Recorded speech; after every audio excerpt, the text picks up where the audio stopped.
Ito yung classic-inspired na full-face helmet mula kay Zebra. Yung Rebel na model. Bullet type ang shell ito, guys. Tignan nyo. Napaka-slim lang. Very minimalist ang pagkakadesign. Malinis. Walang masyadong extreme ng mga design.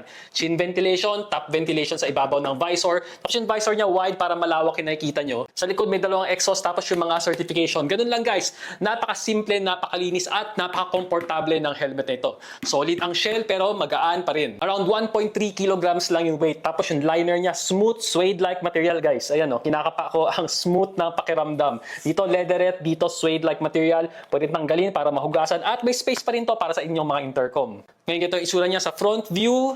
Tapos sa side view, makikita nyo itong bilog yan yun. Visor lock niya. Tapos sa likod. Tapos tingnan yung silhouette ng shell. Dito medyo pa diretso, tapos dito pa bilog. Yan yung tinatawag na bullet type na helmet. So magaan, komportable, pwede sa mga backride natin, pwede sa mga lady riders, pwedeng extra helmet. Solid sa quality, classy sa design, Zebra Rebel, full face helmet, classic inspired, available dyan sa Yellow Basket.